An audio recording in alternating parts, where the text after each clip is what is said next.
Bienvenidos nuevamente al curso de Electrodinámica 1. Este es el capítulo 1, sección 2, operaciones del cálculo vectorial. Imagínense que tenemos un campo escalar y nos interesa calcular la variación de este campo escalar en esta zona del espacio. Esta variación, naturalmente, que va a ser diferente si tomamos diferentes direcciones. Ahora, supongamos que tenemos el campo escalar que depende de la posición y el tiempo y calculamos su diferencial. Entonces, la diferencial de este campo escalar no va a ser nada más que la suma de las derivadas parciales del campo escalar con respecto de la posición y con respecto del tiempo, tal como se encuentra aquí. Supongamos que el campo escalar es estacionario. Eso quiere decir que no depende explícitamente del tiempo. Entonces su derivada con respecto al tiempo se puede hacer cero y su diferencial se puede escribir matemáticamente de acuerdo a este producto escalar, que no va a ser nada más que la suma de las derivadas parciales del campo escalar de acuerdo al espacio, producto punto el vector desplazamiento diferencial. Aquí lo que nosotros logramos definir es el operador gradiente. ¿Sí? Donde el operador gradiente en coordenadas cartesianas no es nada más que esta suma y el operador nabla en coordenadas cartesianas no es nada más que la suma de las derivadas parciales con respecto de x, y y z en sus respectivas direcciones de x, y y z tal como se encuentra aquí. Entonces, el gradiente no es nada más que el producto escalar del operador nabla, que es un operador vectorial, sobre el campo escalar. ¿Sí? Y este operador gradiente lo que me va a dar es un campo vectorial, el cual va a estar relacionado con un concepto que se llama la derivada direccional. Entonces, ¿no? La derivada direccional lo puedo definir como el gradiente del campo escalar producto un vector unitario. Y este vector unitario es a lo largo del cual me interesa sacar la derivada. Sí, es decir, la dirección a lo largo de la cual me interesa sacar la derivada direccional. En este producto se ve claramente, ¿no?, que este producto es máximo cuando el gradiente tiene la dirección U, es decir, ¿no?, cuando el gradiente es paralelo a la dirección de máxima variación. Entonces, ¿no?, el gradiente tiene la dirección de máxima variación del campo escalar y va del menor valor al mayor valor. ¿Sí? Entonces aquí nosotros podríamos calcular la derivada direccional a lo largo de esta dirección como este producto punto. Ahora, nosotros podemos definir en un campo escalar las superficies equipotenciales. Por ejemplo, como en el gráfico pueden ser estas, ¿no?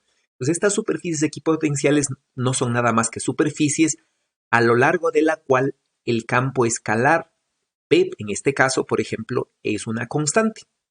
Ahora, si a partir de este campo escalar, ¿no es cierto?, que son estas líneas de aquí, que son las equipotenciales, definimos el campo vectorial gradiente, se va a encontrar este campo vectorial representado por estos vectores. Lo que hay que notar es que este campo vectorial es ortogonal a las superficies equipotenciales, porque naturalmente, ¿no?, a lo largo de la superficie, ¿sí?, en dirección paralela a la superficie, no va a haber variación del campo escalar. Y el gradiente habíamos visto que tiene la dirección de máxima variación. Entonces la dirección de máxima variación resulta ser ortogonal a las superficies equipotenciales. Y tal como se puede ver aquí, ¿no es cierto? Estos vectores son ortogonales a las superficies, ¿no?, equipotenciales en todas estas, ¿ya? ¿Dónde es más intenso el campo vectorial? Donde existe máxima variación, es decir, donde hay más variación por unidad de longitud. Entonces, por ejemplo, va a ser más intenso en estas zonas donde la variación es más grande en una menor distancia, y en esta zona de acá va a ser el menor valor, porque aquí hay menos variación, ¿sí?, en la misma distancia hay menos variación del campo escalar. Ahora, si nosotros definimos un campo vectorial que sea producto del gradiente de un campo escalar, este campo vectorial se dice que es conservativo. Por ejemplo, ¿no? Si este campo vectorial representa una fuerza dada por el gradiente un, de un, de un potencial, ¿sí? Entonces la integral de la fuerza a lo largo de un camino para irse del punto 1 hasta el punto 2 no va a ser nada más que esta integral. Ahora, si la fuerza representa o viene representada como el gradiente, este producto hay que recordar que no es nada más que la diferencial del campo escalar B. Entonces la integral de una diferencial son funciones inversas y esto me va a dar nada más que la diferencia entre el potencial en el punto final y el potencial en el punto inicial. Eso quiere decir que este integral de camino es independiente del camino y va a dar igual, ¿no? Si nos vamos por este camino que está dibujado o por cualquier otro camino. Siempre que lleguemos del punto 1 al punto 2, esta integral de camino tiene exactamente el mismo valor. Entonces, a este campo se lo llama un campo conservativo. Hay que notar que si el potencial también depende del tiempo, este de aquí, este producto, ya no es la diferencial total, porque no incluye la derivada del potencial con respecto del tiempo. Entonces el campo deja de ser conservativo a pesar de que proviene del gradiente de un potencial, ¿ya? Siempre y cuando el potencial también dependa del tiempo. En electrostática lo que se tiene es que el campo eléctrico se puede escribir como menos el gradiente de un potencial. Entonces, ¿no? El campo eléctrico tiene la dirección de máxima variación del potencial eléctrico y va, debido a este signo menos, del mayor potencial eléctrico al menor potencial eléctrico.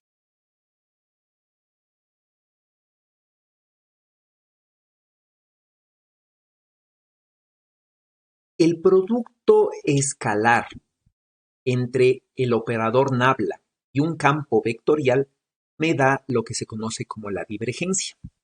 Y el resultado es simplemente un campo escalar. Es decir, si nosotros tenemos un campo vectorial como este y calculamos la divergencia, lo que me va a dar es un campo escalar, representado por esta figura de aquí.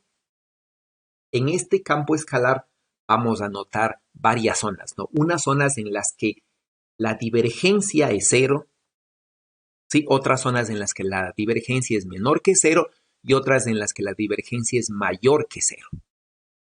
Sí, es decir, el campo escalar es igual a cero, menor o mayor que cero. En cada una de las zonas notamos una cualidad. Y por ejemplo, cogemos nosotros una región del espacio infinitesimal, por ejemplo, esta de aquí. En este punto de aquí la divergencia de este campo, la divergencia de este campo vectorial es cero. Aquí vemos la misma zona en una región más ampliada. En este punto, ¿no es cierto? El flujo del campo vectorial a través de esta superficie es cero, ya que el campo vectorial simplemente ingresa y sale. Entonces, un campo vectorial cuyo flujo en una zona infinitesimal es cero tiene, ¿no?, una divergencia cero en ese punto. En este punto, por ejemplo, que vemos aquí, ¿no? En este punto que vemos aquí, el flujo del campo vectorial solamente ingresa. Eso quiere decir, ¿no? En este punto de aquí, el flujo es negativo. Eso me da un campo escalar asociado a la divergencia negativo. ¿Sí? Y por último tenemos esta zona de acá, en donde en esta zona de aquí, ¿no es cierto?, que sería esta, el flujo es positivo porque está saliendo. Es decir, que el campo escalar asociado a la divergencia de este campo vectorial es positivo. Entonces, en todos estos casos hemos asociado el concepto de divergencia a flujo. Y de ahí nace el teorema de la divergencia. Entonces, si ahora cojo, por ejemplo, una zona macroscópica, ¿sí? Y digo, ¿a qué es igual este flujo, ¿no es cierto? A lo largo de esta superficie de aquí, del campo vectorial A. Este flujo numéricamente es igual a la cantidad del campo escalar divergencia de A que existe en este volumen. Entonces, ¿no? La divergencia del campo vectorial se asocia con el flujo del campo vectorial. Entonces, la cantidad del campo escalar que se encuentra en este volumen se asocia con el flujo del campo vectorial del cual procede. En electrostática nosotros tenemos esto, ¿no? Que la divergencia del campo eléctrico se relaciona con la densidad de carga. Eso quiere decir que es la carga quien genera el campo eléctrico. Sí, y el flujo del campo eléctrico entonces está relacionado con la carga. Si la carga es mayor que cero, el flujo es positivo, es decir, que las cargas generan campo eléctrico saliente. Sí, en cambio, si la carga es negativa, el flujo del campo eléctrico va a ser entrante, es decir, las cargas negativas generan un campo eléctrico que va hacia las cargas negativas, es decir, convergente hacia las cargas. El teorema de Gauss relacionado con flujo lo podemos notar así. Sin embargo, existe otro teorema que está